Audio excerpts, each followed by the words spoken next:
Well, last night in Anchorage and even into Fairbanks, we got some significant snowfall between 5 to 7 inches in Anchorage and several inches recorded in Fairbanks and surrounding areas. Now, as we look ahead to the next big thing, of course, with all this snowfall, the next step is going to be all of that shoveling and that yard work when it comes to shoveling off your roofs and clearing out some paths. But colder temperatures are returning as we look ahead this week with high pressure moving into the state. But for Southeast, brace for more of that heavy rainfall that's going to continue as the second storm system begins to arrive by Tuesday. Now, as we look ahead all across the state, especially out west, clear skies and cold temperatures. But for Southeast, you'll notice we still have a lot of that moisture pushing in from the secondary storm that's going to be moving in, but that's going to come on Tuesday. And then you'll notice that second storm does begin to shift in, and there's your moderate to heavy rainfall moving into these lower elevation regions. Now, until Tuesday, the big concern is going to be in the southern portion of the Panhandle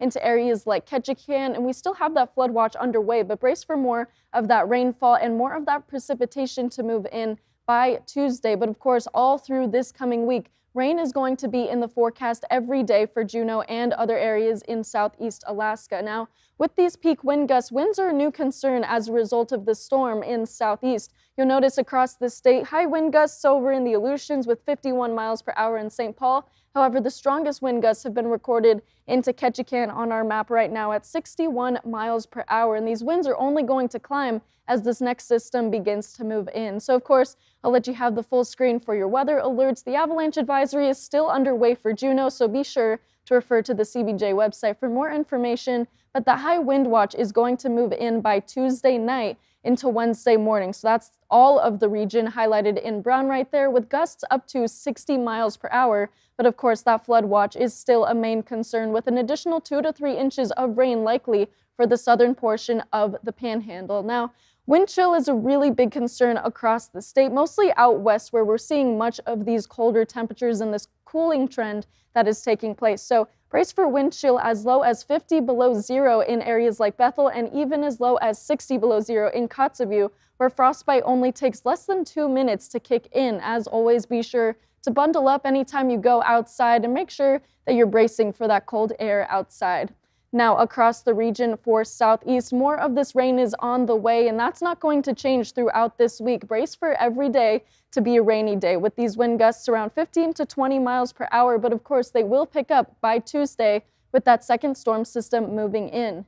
Now, for the interior, you're drying off significantly. You're not going to see any of that snow that you saw last night and even this morning. You're going to see some mostly cloudy skies, with these temperatures dropping to 30 below zero for those lows and even colder as the week progresses.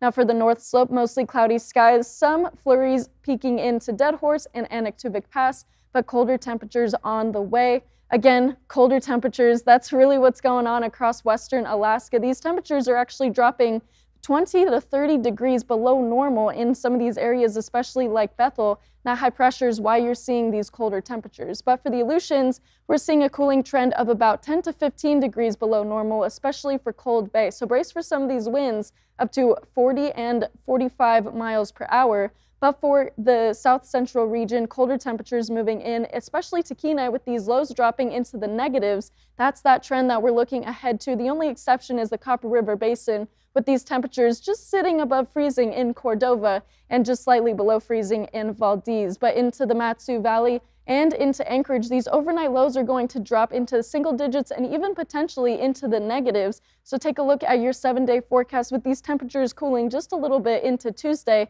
and then picking right back up as you progress through the rest of this week.